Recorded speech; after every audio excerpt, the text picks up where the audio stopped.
Everyone understands that mass media has changed drastically in the last 10 to 15 years. Not so long ago, we relied on daily newspapers, TV, and radio for all the information we needed to help us make informed decisions and stay abreast of current events. Now, in the age of the internet, we seem to be constantly bombarded with breaking news from our laptops, desktops, and cell phones. However, as mass media has become so omnipresent in our lives, one thing that hasn't changed is the existence of spin. In fact, the explosion of media outlets in the past decade has dramatically increased the prevalence of spin and made it harder to find truly objective reporting. With fierce competition to get the story and the line between news, advertising, and infotainment growing thin, modern journalists are under more pressure than ever to cut corners and put pleasing their bosses ahead of serving the public. The result is reporting that is spun to someone's liking or advantage, lacking objectivity. I often remind clients of this fact because I'm well aware that amid this daily bombardment of mass media, it is likely that they will come across news and information about annuities that has a negative spin. Financial news is particularly susceptible to being spun a certain way because of a fundamental flaw in the financial system. The crux of the problem is that the heads of major financial firms on Wall Street are financially obligated to their shareholders first and their customers and clients second. They have a legal obligation to maximize shareholders' value, in part by keeping customers invested in the markets as much as possible.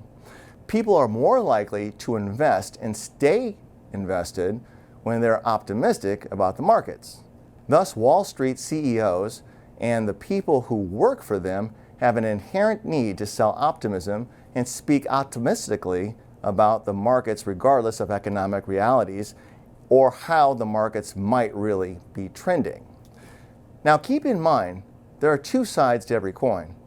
This need to speak optimistically about the markets and market-based financial products can create an accompanying need to speak negatively about non-stock market investment alternatives.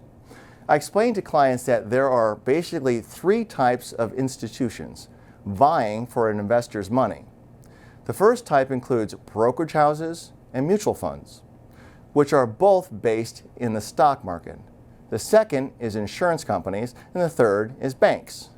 Given the low interest rate environment we've been in, it would be difficult for someone to put any kind of positive spin on banks right now. So that leaves brokerage houses with stocks and insurance companies with annuities.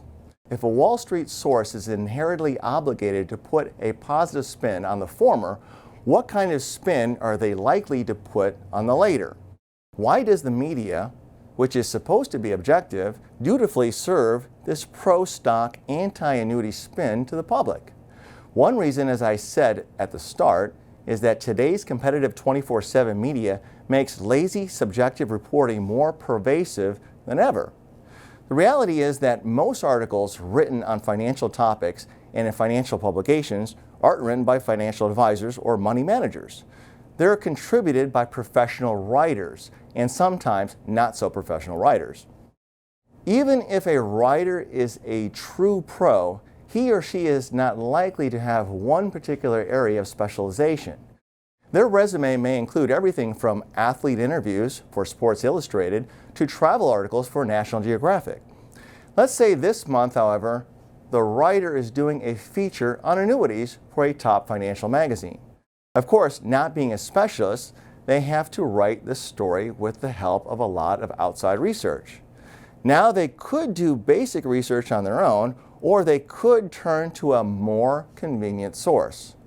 Naturally, the writer is probably going to take the easy road, but who might be the easiest source to work with? Probably someone who advertises with the magazine or website for which he or she is writing. Very often, those advertisers are Wall Street brokerage firms and mutual funds. So when the writer calls one of these friendly sources, of course, they're going to be more than happy to put their spin on the subject of annuities. Given their inherent need to sell optimism, it will most likely be a spin more favorable to the sale of their products and the markets in general, and one that casts a negative light on annuities. I think it's important for all investors to understand how this inherent flaw in the system makes the prevalence of spin especially common in the financial media. There are all kinds of annuities that can be used as a tool or as a solution to solve a certain problem in a financial plan. There are pros and cons when considering what annuity or combination of annuities to use to solve a problem, just like with anything else. I encourage my own clients to stay informed, but to also be aware that much of the media that bombards them in the age of the internet contains plenty of spin, rhetoric, and disguised advertising, not real news. I tell everyone that in order to get the real story on annuities or any other type of investment, they should always consult a trusted, accredited financial specialist or advisor. I know we've covered a lot of information in this video. If you have any questions about anything I've covered, please do not hesitate to give us a call or send me an email, and we'll be happy to set up a free financial consultation